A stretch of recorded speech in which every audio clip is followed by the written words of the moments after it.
تنہا عورت اور صرف اللہ۔ اکثر ایسا ہوتا ہے کہ اللہ کسی انسان سے براہ راست بات کرنا چاہتا ہے تو وہ اسے ہجوم سے نکال کر تنہائی میں لے آتا ہے۔ اگر آج آپ خود کو الگ، خاموش یا ٹوٹا ہوا محسوس کر رہی ہیں تو ممکن ہے یہ ویڈیو آپ کے لیے ہی ہو۔ یہ ویڈیو صرف سننے کے لیے نہیں، سمجھنے کے لیے ہے۔ آخر تک دیکھیے، کیونکہ جو بات شروع میں واضح نہیں ہوتی وہ آخر میں دل پر اترتی ہے۔ آج ہم اس سچ پر بات کریں گے جسے بہت سی عورتیں جیتی تو ہیں مگر پہچان نہیں پاتی۔ ایک عورت کی تنہائی اور وہ کیسے آہستہ آہستہ اللہ کی خاص دعوت بن جاتی ہے۔ یہ سفر 6 مرحلوں میں کھلے گا۔ ہر مرحلہ آپ کے اندر کچھ توڑے گا بھی اور کچھ جوڑے گا بھی۔ اگر آپ واقعی جواب چاہتی ہیں تو اس سفر کو مکمل کریں۔ نمبر 1، تنہائی اللہ کا خفیہ انتخاب۔ تنہائی ہمیشہ کمزوری کی علامت نہیں ہوتی۔ کئی بار یہ اللہ کا شعوری فیصلہ ہوتی ہے۔ جب اللہ کسی عورت کے دل پر خاص کام کرنا چاہتا ہے تو وہ اسے لوگوں کے شور سے نکال لیتا ہے۔ وہ محفلیں جہاں ہنسی تھی آہستہ آہستہ خاموش ہو جاتی ہیں۔ وہ لوگ جن کی موجودگی پر دل ٹکا ہوا تھا پیچھے ہٹنے لگتے ہیں۔ اس لمحے انسان یہی سمجھتا ہے کہ شاید وہ غیر اہم ہو گیا ہے۔ حالانکہ حقیقت اس کے بالکل الٹ ہوتی ہے۔ اللہ دل کو خالی اس لیے کرتا ہے تاکہ وہ خود اس میں اتر سکے۔ اگر دل پہلے ہی شکایتوں اور انسانوں کے سہاروں سے بھرا ہو تو اللہ کی بات کہاں اترے گی؟ تنہائی انسان کو خود سے روبرو کرتی ہے۔ یہاں انسان پہلی بار یہ سوال پوچھتا ہے کہ وہ واقعی کس پر بھروسہ کر رہا تھا۔ یہی وہ لمحہ ہوتا ہے جہاں روح کی آنکھ کھلتی ہے۔ یہ تنہائی کوئی خلا نہیں، یہ تیاری ہے۔ اللہ اس وقت انسان کو سنوار رہا ہوتا ہے جب باہر سے کچھ بھی بنتا ہوا نظر نہیں آتا۔ نمبر 2، رشتوں کا ٹوٹنا، اللہ کی خاموش حفاظت۔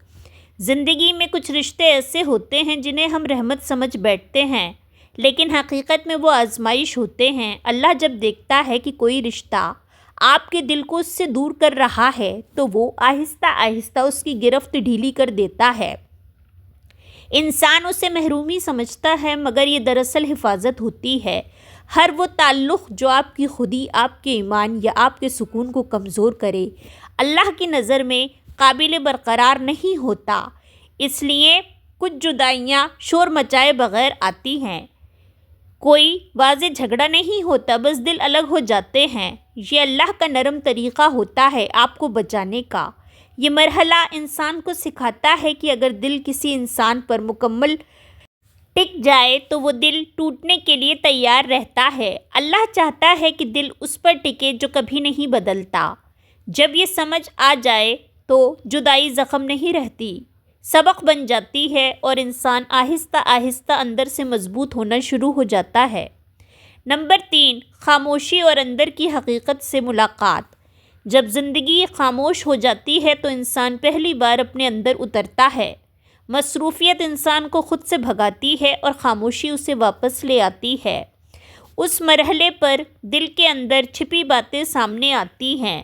وہ سوال جو برسوں دبے رہے اب جواب مانگتے ہیں۔ یہ خاموشی بے چینی ضرور ہوتی ہے مگر بے مقصد نہیں ہوتی۔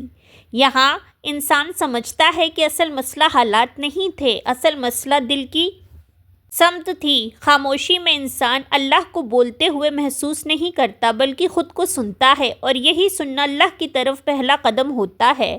یہ مرحلہ عورت کو گہرا بناتا ہے۔ وہ صحیح باتوں سے نکل کر معنی تلاش کرنے لگتی ہے۔ اسے سمجھ آتا ہے کہ ہر آواز سننا ضروری نہیں اور ہر خاموشی خالی نہیں ہوتی۔ یہی وہ مقام ہے جہاں دل مضبوط ہونے لگتا ہے، کیونکہ اب وہ باہر نہیں اندر سے جڑ رہا ہوتا ہے۔ نمبر 4، درد، اصلاح اور تراشنے کا مرحلہ۔ درد اللہ کی ناراضگی نہیں ہوتا بلکہ اللہ کی سنجیدہ توجہ کا اعلان ہوتا ہے۔ یہی وہ لمحہ ہوتا ہے جب زندگی انسان کو روک کر کہتی ہے اب دوڑنا بند کرو، اب ٹھہرو اور خود کو دیکھو۔ درد انسان کے اندر وہ سوال جگاتا ہے جن سے وہ ہمیشہ بچتا رہا ہوتا ہے۔ وہ سچ جو سکون کے دنوں میں نظر انداز ہو جاتا ہے تکلیف میں صاف دکھائی دینے لگتا ہے۔ اس مرحلے میں اللہ انسان سے وہ سب چھین لیتا ہے جسے وہ نعمت سمجھ بیٹھا ہوتا ہے، حالانکہ وہ صرف عادت ہوتی ہے۔ غیر ضروری امیدیں، انسانوں پر اندھا اعتماد اور وقتی سہارے آہستہ آہستہ بکھر جاتے ہیں۔ درد دل کو سخت نہیں بلکہ نرم کرتا ہے تاکہ دل حقیقت کو قبول کر سکے۔ یہ وہ مقام ہے جہاں عورت جذبات کی قیدی نہیں رہتی، وہ رد عمل سے نکل کر سمجھ کی سطح پر آتی ہے۔ اسے احساس ہوتا ہے کہ ہر تکلیف نقصان نہیں ہوتی، کچھ تکلیفیں سمت درست کرنے آتی ہیں۔ درد انسان کو اللہ کے قریب اس لیے لے جاتا ہے کیونکہ یہاں انسان پہلی بار مان لیتا ہے کہ وہ خود سب کچھ سنبھالنے کے قابل نہیں۔ یہی ماننا اصلاح کی پہلی سیڑھی ہے۔ نمبر 5، بھروسہ، اندرونی طاقت ظہور۔ بھروسہ کسی ایک لمحے میں پیدا نہیں ہوتا، یہ کئی ٹوٹے ہوئے لمحوں کے بعد جنم لیتا ہے۔ جب انسان بار بار انسانوں، حالات اور منصوبوں پر بھروسہ کر کے خالی ہاتھ رہ جاتا ہے تب وہ آہستہ آہستہ اللہ پر جھکنا سیکھتا ہے۔ یہی جھکنا عورت کو اندر سے آزاد کرتا ہے۔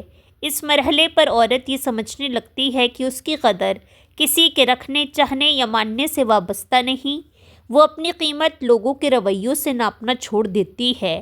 یہ مرحلہ خود اعتمادی نہیں بلکہ خود سپردگی سکھاتا ہے، یعنی اپنی فکر اللہ کے حوالے کر دینا۔ اللہ پر بھروسہ کرنے والی عورت حالات سے خوفزدہ نہیں ہوتی کیونکہ وہ جانتی ہے کہ جو اس کے اختیار میں نہیں وہ اللہ کے اختیار میں ہے۔ یہی یقین اس کے دل کو مضبوط بناتا ہے۔ اب وہ ہر مشکل کو خطرہ نہیں سمجھتی بلکہ ایک مرحلہ مان لیتی ہے۔ یہ وہ مقام ہوتا ہے جہاں عورت خود کو بچانے کے بجائے اللہ کے فیصلوں پر راضی ہونا سیکھ لیتی ہے اور یہی رضامندی اصل طاقت بن جاتی ہے۔ نمبر 6، انجام، سکون کی خاموش واپسی۔ جب انسان یہ پورا سفر طے کر لیتا ہے تو وہ پیچھے مڑ کر دیکھتا ہے اور ہر چیز اپنی جگہ فٹ ہوتی ہوئی نظر آتی ہے۔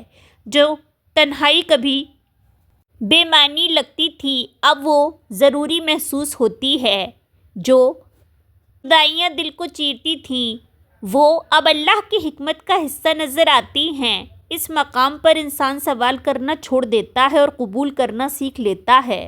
دل میں شکوہ نہیں رہتا بلکہ ایک خاموش شکر پیدا ہو جاتا ہے۔ انسان مان لیتا ہے کہ اگر وہ سب نہ ٹوٹتا، اگر وہ سب نہ چھنتا تو وہ کبھی اتنا گہرا، اتنا سمجھدار اور اتنا مضبوط نہ بنتا۔ یہ سکون باہر کے حالات بدلنے سے نہیں آتا، یہ اندر کے بدلنے سے آتا ہے۔ اب انسان چاہے اکیلا ہی کیوں نہ ہو تنہا نہیں رہتا کیونکہ دل میں اللہ کی موجودگی محسوس ہونے لگتی ہے۔ یہی وہ مقام ہے جہاں انسان کو پہلی بار احساس ہوتا ہے کہ اصل کمی لوگوں کی نہیں تھی، اصل کمی اللہ سے جڑے رہنے کی تھی۔ یہی اس پورے سفر کا سب سے بڑا حاصل ہے۔ اے اللہ، ہماری تنہائی کو اپنی قربت میں بدل دے، جن دلوں میں خاموشی ہے وہاں اپنا سکون اتار دے۔ ہمیں ایسا صبر عطا فرما جو شکوے میں نہ بدلے، ایسی سمجھ دے جو دل کو اندھا نہ ہونے دے، اور ایسا بھروسہ دے جو تیرے سوا کسی کے سہارے کا محتاج نہ رکھے۔ اے اللہ، جو یہ الفاظ سن رہی ہے اگر اس کا دل بوجھل ہے تو اسے ہلکا کر دے، اگر وہ خود کو اکیلا سمجھ رہی ہے تو اسے اپنا ساتھ محسوس کرا دے۔ اگر اس ویڈیو نے آپ کے دل کے کسی کونے کو چھوا ہے تو یہ صرف ویڈیو نہیں، ایک یاد دہانی ہے۔ اس پیغام کو ان لوگوں تک پہنچائیں جو خاموشی سے لڑ رہے ہیں اور اس چینل سے جڑے رہیں، کیونکہ یہاں بات صرف الفاظ کی نہیں، یقین، صبر اور اللہ سے تعلق کی ہوتی ہے۔